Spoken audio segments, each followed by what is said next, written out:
दक्ष news, सामान्यांच्या हक्कासाठी नेहमी दक्ष.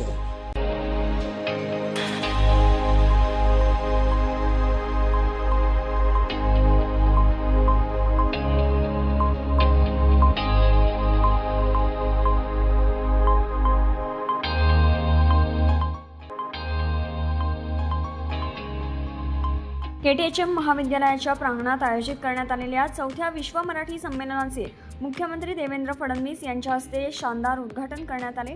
तसेच या उद्घाटन प्रसंगी मराठी भाषा विभागातर्फे देण्यात येणाऱ्या पुरस्कारांचं वितरण फडणवीस यांच्या हस्ते करण्यात आलं. यावेळी उपमुख्यमंत्री सुनेत्रा अजित पवार या देखील उपस्थित होत्या. सर्वप्रथम उपस्थित मान्यवरांचा सत्कार करण्यात आला, तर मराठीच्या क्षेत्रात मौलिक कार्य करणाऱ्या मान्यवर व्यक्तींना पुरस्कार प्रदान केल्याने पुरस्कारांचे महत्त्व आणि महात्म्य वाढले असल्याचं मुख्यमंत्री फडणवीस यावेळी म्हणाले. विशेष म्हणजे मराठी भाषेच्या सेवेची महान परंपरा नाशिक जिल्ह्याने जोपासली आहे असंही फडणवीस म्हणाले. तसेच कांदा प्रश्नावर तोडगा काढण्यासाठी लवकरच बैठकीचं आयोजन करू अशी ग्वाही त्यांनी शेतकऱ्यांना दिली. यावेळी उपस्थित मान्यवरांनी देखील आपले मनोगत व्यक्त करत या संमेलनाचं कौतुक केलं.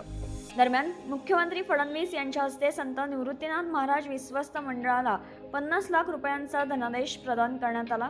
यावेळी उपमुख्यमंत्री सुनेत्रा अजित पवार, अन्न व नागरी पुरवठा आणि ग्राहक संरक्षण मंत्री छगन भुजबळ, जलसंपदा मंत्री गिरीश महाजन, मराठी भाषा मंत्री उदय सामंत, खासदार राजाभाऊ वाजे, शोभा बच्छाव, मराठी भाषा विभागाचे सचिव डॉक्टर किरण कुलकर्णी, तसेच आमदार किशोर दराडे, आमदार ॲडव्होकेट माणिकराव कोकाटे, आमदार राहुल ढिकले, आमदार देवयानी फरांदे, आमदार सीमा हिरे, जिल्हाधिकारी आयुष प्रसाद, अखिल भारतीय साहित्य व संस्कृती महामंडळाचे माजी अध्यक्ष मधु मंगेश कर्णिक, मराठा विद्या प्रसारक समाज संस्थेचे सरचिटणीस तथा संमेलनाचे स्वागताध्यक्ष ॲडव्होकेट नितीन ठाकरे, मराठी भाषा विभागाचे सचिव डॉक्टर किरण कुलकर्णी, महाराष्ट्र राज्य साहित्य आणि संस्कृती मंडळाचे अध्यक्ष डॉक्टर सदानंद मोरे, मराठी विकास संस्थेचे संचालक डॉक्टर श्यामकांत देवरे, उपमहापौर विलास शिंदे आदी उपस्थित होते.